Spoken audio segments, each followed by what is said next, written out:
नमस्कार दोस्तों, आपका स्वागत है हमारे चैनल सुनो अब दिल से में।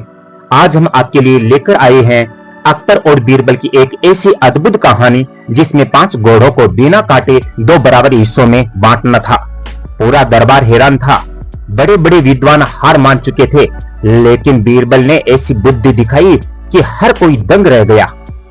तो आइए बिना देर किए कहानी शुरू करते हैं। एक दिन बादशाह अकबर अपने दरबार में बैठे थे। तभी दूर देश से एक प्रसिद्ध व्यापारी आया। उसके साथ 5 शानदार घोड़े थे। सभी घोड़े देखने में इतने सुंदर थे कि पूरा दरबार उन्हें देखने लगा।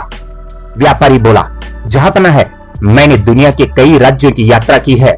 हर जगह लोगों ने आपकी न्यायप्रियता और बीरबल की बुद्धिमानी की चर्चा की है, इसलिए मैं एक अनोखी परीक्षा लेकर आया हूं। अकबर मुस्कुराए। कहो, क्या परीक्षा है? व्यापारी बोला, मेरे पास 5 घोड़े हैं। इन्हें बिना काटे, बिना किसी को नुकसान पहुंचाइए 2 बराबर हिस्सों में बांट दीजिए। पूरा दरबार सन्न रह गया। एक मंत्री धीरे से बोला, यह कैसे संभव है? 5 तो विषम संख्या है। दूसरा बोला, या तो 3 और 2 होंगे, बराबर कैसे होंगे? अकबर भी सोच में पड़ गए। उन्होंने दरबारियों से कहा, जिसके पास उत्तर हो सामने आए। एक एक करके सभी ने अपने सुझाव दिए। किसी ने कहा, एक घोड़ा बेच दीजिए। व्यापारी हंस पड़ा। मैंने कहा था 500 घोड़ों का ही बंटवारा होना चाहिए। किसी ने कहा, एक घोड़े को आधा कर दीजिए। व्यापारी नाराज हो गया। मैंने साफ कहा था, बिना काटे।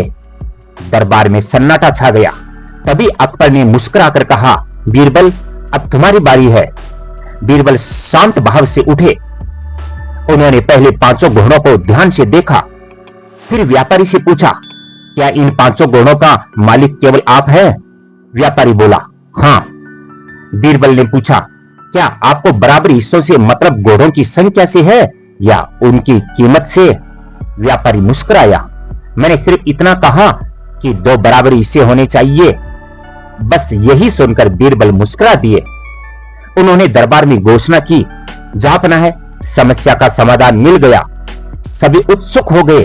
बीरबल बोले, इन 5 घोड़ों में 2 घोड़े अत्यंत दुर्लभ नस्ल के हैं और 3 सामान्य नस्ल के। यदि हम कीमत देखें तो 2 दुर्लभ घोड़ों की कुल कीमत 3 सामान्य घोड़ों के बराबर है। उन्होंने व्यापारी से पूछा, क्या मैं सही कह रहा हूं? व्यापारी मुस्कुरा उठा।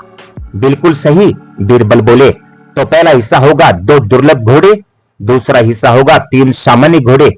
घोड़ों की संख्या अलग है, लेकिन दोनों हिस्सों का मूल्य बिल्कुल बराबर है, इसलिए 5 घोड़ों को बिना काटे 2 बराबर हिस्सों में बांट दिया गया।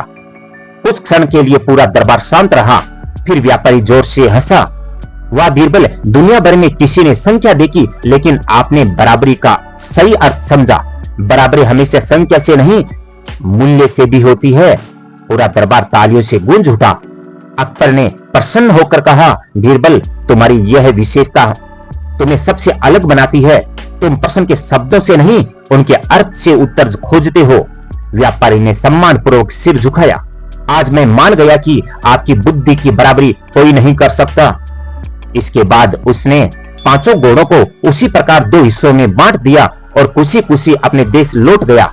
दरबारियों को उस दिन एक बड़ी सीख मिली। कई बार समस्या कठिन नहीं होती, हमारा सोचने का तरीका सीमित होता है। जब हम प्रश्न को नए दृष्टिकोण से देखते हैं तो असंभव लगने वाला समाधान भी आसान हो जाता है। कहानी से सीख, जीवन में हर समस्या का समाधान केवल गिनती से नहीं, बल्कि समझदारी, तर्क और सही दृष्टिकोण से निकलता है। अगर आपको यह कहानी पसंद आई हो तो वीडियो को लाइक करें, अपने दोस्तों के साथ साझा करें और हमारे चैनल सुनो अब दिल से को जरूर सब्सक्राइब करें। धन्यवाद। फिर मिलेंगे एक नई रोचक और ज्ञानवर्धक कहानी के साथ।